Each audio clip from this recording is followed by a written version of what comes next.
Okay, basically, everything I've learned about the web is about people want to do stuff when they come to your website. So you're in Liverpool and you have a question like, what time does the Toxteth library close at on Tuesdays?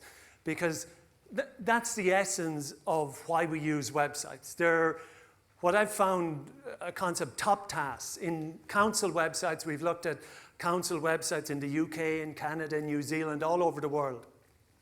And there are dominant tasks like bin collection, like libraries, like leisure centres, that are vastly more important than other tasks. So there are top tasks and there are tiny tasks. And if you wanted to solve this problem that thousands and thousands of people in Liverpool want to find out about libraries and closing times and opening times and stuff like that, if you went to the old Liverpool website, you had a bit of a challenge. It wasn't the worst website in the world, but where do you start? Where do you go to actually solve that problem? Well, most people would start here, but they're not going to find basically the libraries if they click there. That's, in most people's environment, supposed to be the core navigation. But then you see something here that says most popular. So what is that? You know, the least popular? You know, but we know what happens here. An architecture is created, it's not quite right, and instead of actually getting rid of this architecture, right, we say, oh no, we can't get rid of it, we'll just add an architecture on top of it, and we call it most popular. Like, does anybody here have in your architecture something called quick links? Anyone here use quick links? So what are the other links? Medium pace links, slow links, right? Isn't it great the way we come up? Because we think, yeah, we can't fix this. It's too much of a headache. We'll just add this little thing on, an extra navigation, right? So you got most popular, right? And then you got do it online. Isn't that an amazing term, right? I am online. Like, is the other stuff a kind of not online, right? And this, to me, is the essence of content. If there's one reason why people fail on the web, it is confusing menus and links. Right? The essence of web content is not sentences, it is links. Right? And it is confusing as we're afraid to address the core problem, so we keep these, they're not quick links, they're quick fixes. We keep layering and layering the website. And now over time, the website gets worse and worse and worse and more confusing. Older websites get worse, they don't get better. Because we're constantly adding and doing quick fixes to them instead of addressing the core problems. And then we've got my neighborhood. Well, supposing I'm in Toxteth, should I go here because it's in my neighborhood? Yeah. The worst thing that somebody can have when they come to a website is it could be here, could be here, could be here, could be here. Right? That is the biggest problem people have. People want a singular direction. Multiple navigation approaches are nearly always disastrous. Right? And benefits. Oh, we forgot to put benefits in. We'll put them in as a separate little section. Right? This is Liverpool today. Right? Great websites, they bring the essence of what they're about up to the top and they make it doable. Right? So there's 4 or 5 top tasks in Liverpool. Leisure centres, libraries, bins, reported faults in my neighbourhoods. They make those dominate. And the great thing about a top task is that it should be doable. It shouldn't be a click away. It should be doable on the home page. So now you can select the library straight away and then you get the top libraries. Right, the most used libraries in Liverpool, Central, Allerton and Toxteth. But then you also have the other libraries as well.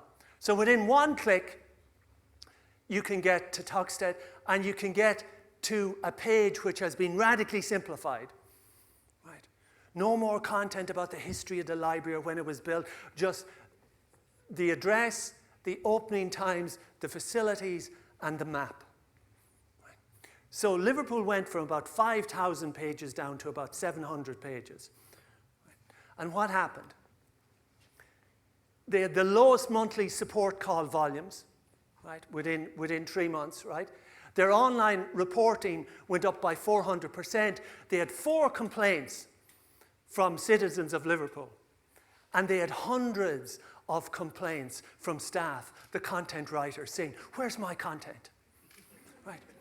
The customers couldn't give a crap, but the people inside hated the new website. The organization hated the new website, but the customer loved the website. Right.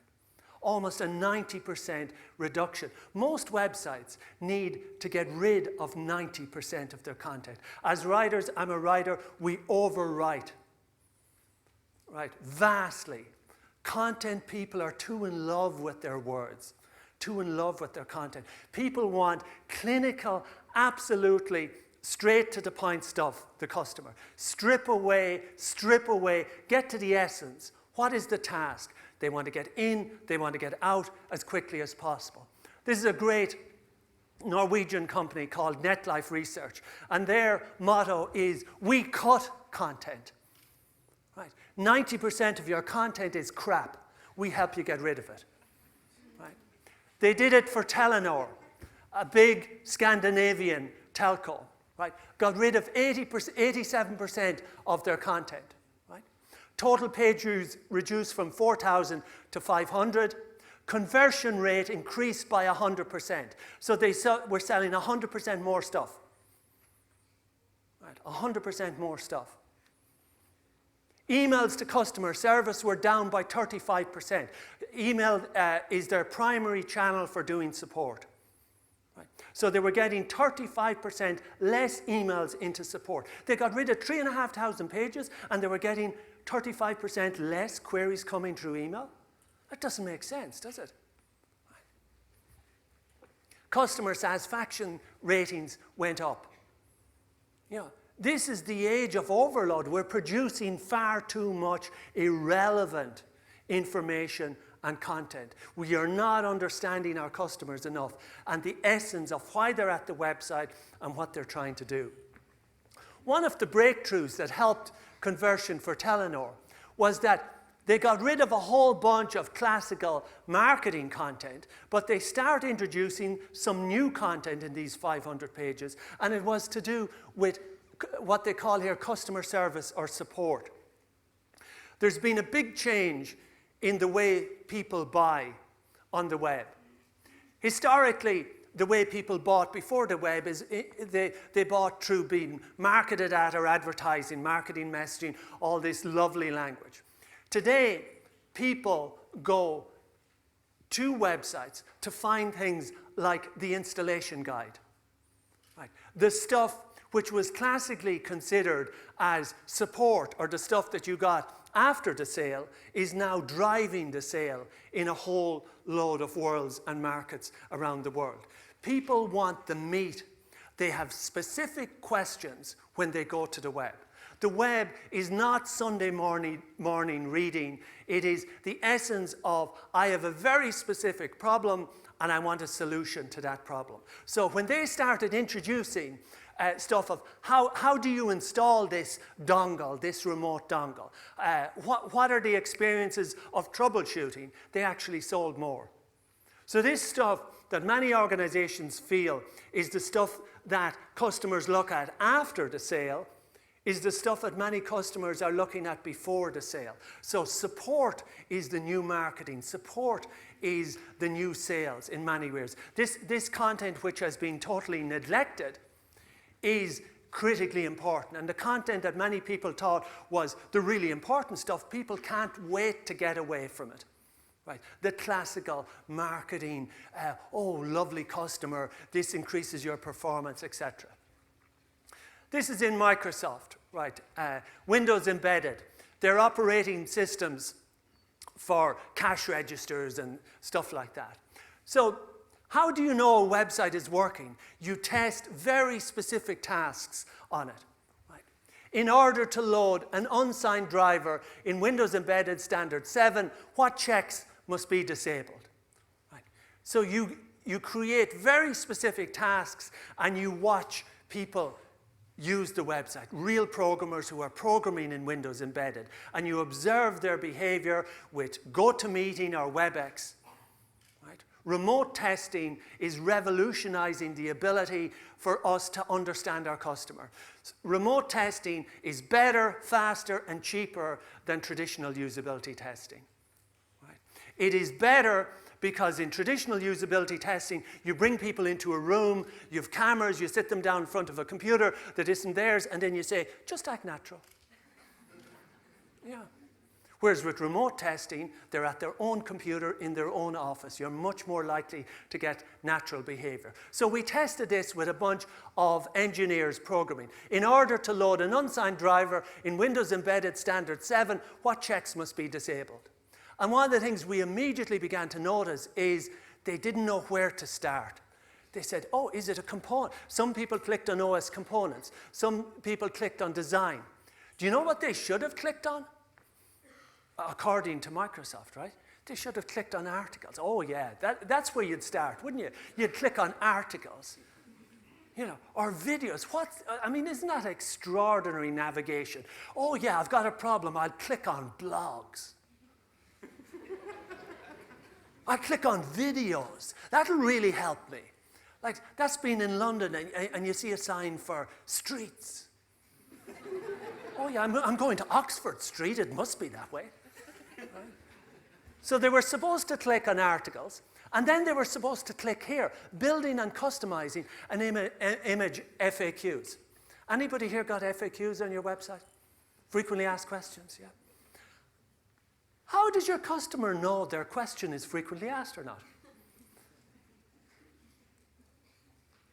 You see a sign, frequently asked questions. I've got a question, unsigned driver. Well, I wonder, is that a frequently asked question, an infrequently asked question, or a rarely asked question? How on earth does the customer know? Right? That's like being in Ireland on holiday, and you want to go to Middleton in Cork. And you see this sign that says, frequently visited mid-sized Irish towns, this way.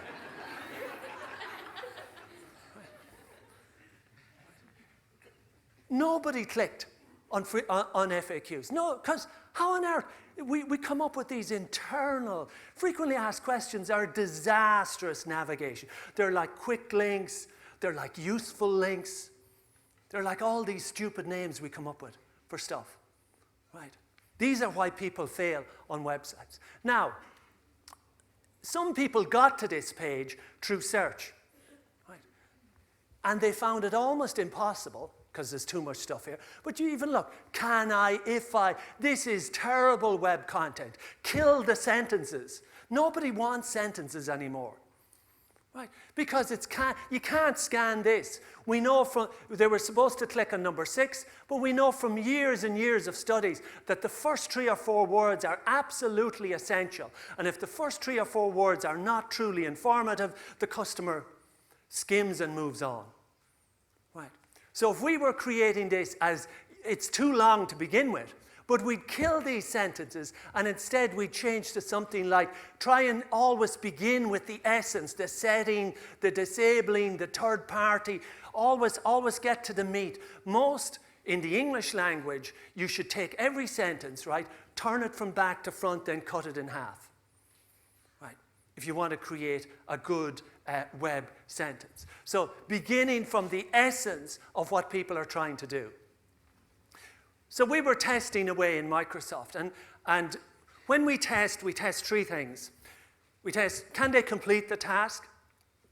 Then the second thing we test is what we call a disaster. It's, they think they've got the right answer, but it's the wrong answer. For this particular task, there was an 80% disaster. So 80% of the engineers we tested thought they had the right answer, but it was the wrong answer. So the question was, does Microsoft support producing multiple copies of a Windows Embedded POS-ready 2009 image using cloning? Right. And we test with people who do this every day. That sentence makes sense to them. Right. The answer is no. Right, it doesn't. Right. The vast majority of people got to this page, right? And as you can see in the note, it says the FBI Reseal tool does not support cloning an image more than once. So multiple copies, no. But the vast majority of people said the answer was yes. So we've got a problem with that page. And as we analyzed the behavior patterns deeply, we began to see that people were not looking at the notes. And we've seen this pattern often in many other environments. If you really want to hide something, put it in a lot of emphasis. If you really want to hide it, put it in a big graphic. Right. Because often the strategies we have to create most emphasis are the things that now people are mentally triggering and saying, not interesting, can't be useful. Right. So how would you know? Because you're producing this page or writing all this content. Right. The great change that is happening today is our ability to connect the use of the content with the production of the content. So the essence of web management is measuring the use, not measuring the content, but measuring what people are trying to do with it. And that's why I think the strategy is not around the content itself. The strategy is around what the person is trying to do. Because unless you understand what people are trying to do with your content, you cannot know if it's working or not. Right? So we know now, and Microsoft know, we've got a real problem here. But unless we measured tasks on this page, we wouldn't know this was a problem. Right?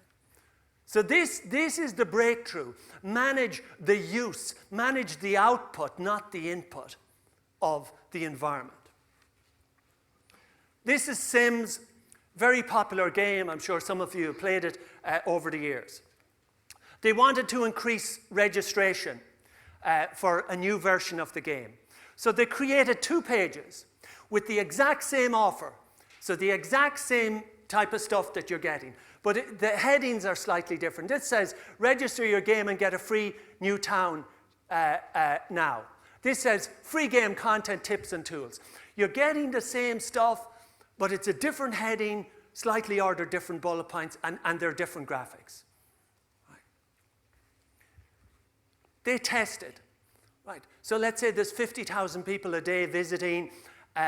25,000 people got this one, 25,000 people got this one randomly presented, right? One of these pages was 40% more successful at getting new registrations. 40%. If it was 0.4%, that would be statistically significant. If it was 4%, that would be enormous, but 40% is unbelievable. So one of these pages got 40% more registrations than the others. Which one, A or B? B? How many people say B? B is about 60, 70% of the audience, right? Okay. 80% went for B, right?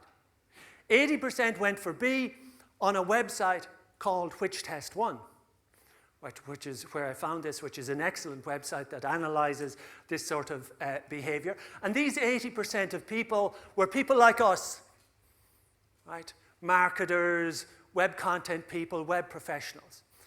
And I've asked this question maybe 100 times all over the world, and maybe I've done it 100 times. 98 out of 100 times, people have said B, usually in 70 to 90% ranges, right? All over, whether it's in Norway, America, Ireland, Belgium, Holland, wherever, right? 80% of web professionals go for B. A was 40% more successful. A was 40% more successful. Isn't that worrying? Imagine if we were doctors. You know? So there's a few rules that we learn from this. The worst way to design a website is to have 5 smart people in a room drinking lattes. Yeah. Yeah. If we want to be successful, we manage based on evidence of behavior. Right? We measure what people are doing. Because the next worst way to design a website is to have 15 customers in a room drinking lattes. Because the way you look at things, you think, oh, that's nice, it's great, I like the color. The way the mind works when it's looking at something is totally different than the way the mind works when it's using something. So asking people what they think as they look at something will almost always get a diametrically opposed response than observing their behavior. So if we want to manage, if we want to succeed today, we succeed based on evidence, not opinion. This is the world of facts, not opinion. And facts based on behavior of people doing actual, real things within the environment. This was the Obama campaign 4 years ago, 5 years ago. They tested rigorously. Everything was tested. So they tested on the homepage the buttons, right? Donate now. Please donate. Why donate? Donate and get a gift. Contribute. And the base one was donate now that they were testing against, right? So we can see straight away, why donate had a minus 27% response, right? Why? Because people don't want to know why. They're at the website, they want to donate. They don't want to be asked stupid questions about why donate. I want to donate. Don't get in my bloody way. And if you start telling, oh, it's great to donate, people hit the back button. Even though they came to donate, they're so pissed off with you, you're wasting their time, they hit the back button. Right. So this got minus 27% response, right? So these were people not signed up to the Obama campaign. But they found that people who had signed up, if they used please donate, had a plus 27%, right? And people who had donated responded better to contribute. Right? Words are extraordinarily essential to drive behavior on the web. But we need to be extremely methodical and scientific in the identification of the right words. It is a world of content, but it's a world of content not like we were taught in school or in university. It's not about sentences, it's actually about words and links, right, that truly drive behavior. So if most of my time is not focused on documents, it's focused on navigation. Because the essence of getting people to the right place is the biggest hurdle that most websites face today. And there is a science that is emerging of how people are responding to different words and different combinations. And you discover that through a rigorous methodology of testing. NHS Choice is a great website. This was their website a couple of years ago. So what's the top task in health all over the world? Why do people go to health websites? And what's the purpose? Yeah, exactly. Do you ever go to a health website when you're healthy?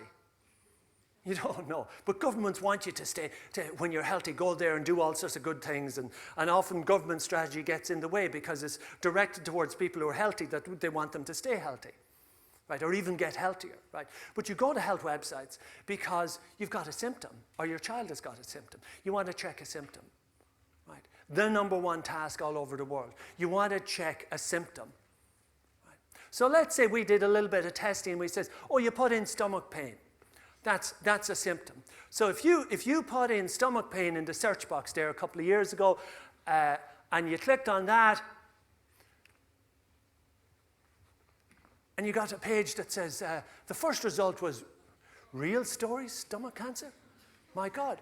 The first link says, during treatment for stomach ulcer, Deborah Nifton was devastated to find out that she had stomach cancer. At the age of 40, she had surgery to remove her stomach. I just put in stomach pain. You're telling me I have my stomach removed? But you know what the content people were saying in NHS? Isn't it great to have blogs? Isn't it great that people are blogging? Yeah, it is, but not if they become the first result for stomach pain. And it's all about removing your stomach. And I showed this to NHS and I says, is anyone responsible for this? There were 80 people in the room. Nobody was responsible. People were responsible for blogs, for content, for usability, but nobody was responsible for helping people check symptoms. And then they said, oh, we're working on it. We've improved things now. They brought a new search in, which as you type, it's really clever. Yeah, so you go, STOM, cancer of the stomach. You walk in to your doctor's office and you sit down and you say, oh, doctor, my cancer of the stomach. You're going to have your stomach removed? Yeah. Would you go back to that doctor? Yeah. But they think this is a great feature because as you type in the search box, it gives you clues. You're going to die. Really painfully, really slowly. Yeah.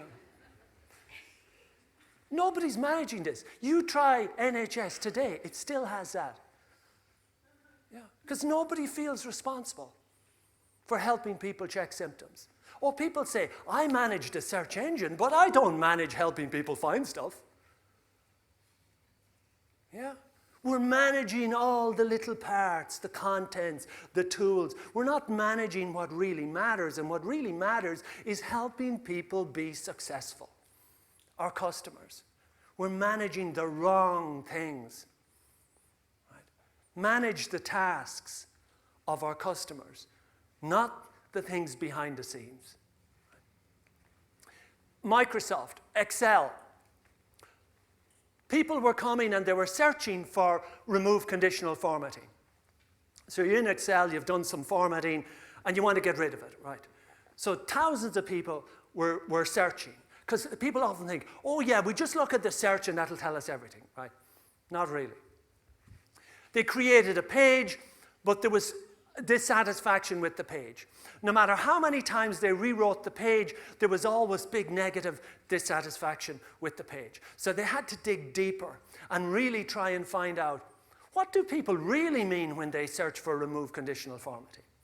Right? And what they ultimately discovered was that people would be formatting in Excel, they'd make a mess of it, the trigger behavior would be to remove the formatting, but what they really wanted to do was format properly in Excel. And if you only told them how to remove the formatting, you hadn't really solved their problem.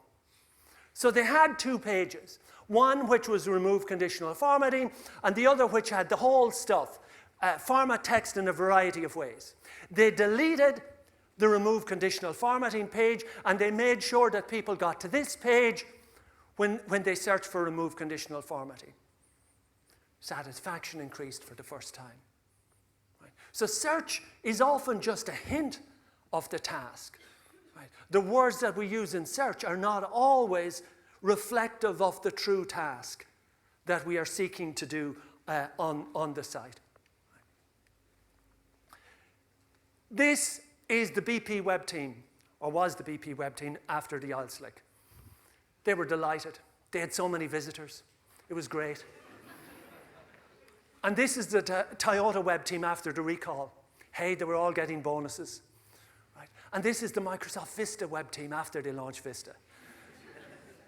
The Windows 7 web team weren't nearly as happy. You know, they says, why can't we have another OS that sucks?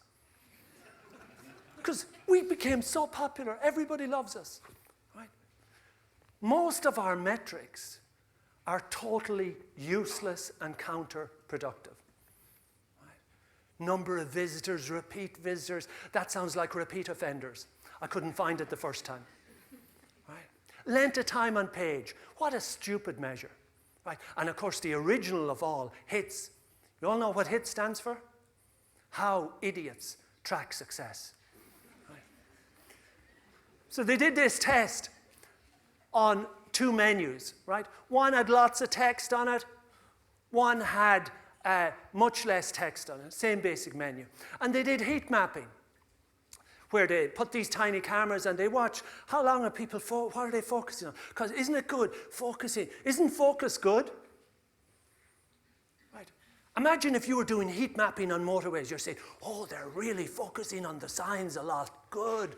But they're crashing. Oh, not so good. You know, is lots of focus a good thing? In many environments, it's not a good thing at all. Right? Good navigation, you shouldn't have to focus on it at all. You should go bang, click, I'm out of there. Right? So lots of focus, they thought that was good, right? But they did another little test right after it. And they asked people, what do you get with the sushi platter? Right? So they asked a little memory test of what did you actually remember? The longer people focused, the less they remember. 34% less remembered of what was on the menu the longer they looked at the longer menu. Right? So if you spend a long time on a page, that doesn't mean anything. Right? It could be a big negative. Right? What is the single most important thing you can manage on the web? Google know this. Bing know this. Google did these studies as well. They slowed their page down, the search results page, by an average of 2 seconds for a randomized sample of their population. They slowed just 2 seconds, the search results page coming down. They had a 4% reduction in sales of their ads. Time. If you're going to manage one thing on the web, you manage time. Your customers' time is the most valuable resource. Focus on what your customer is doing. Help them be successful in the fastest possible time. Thank you.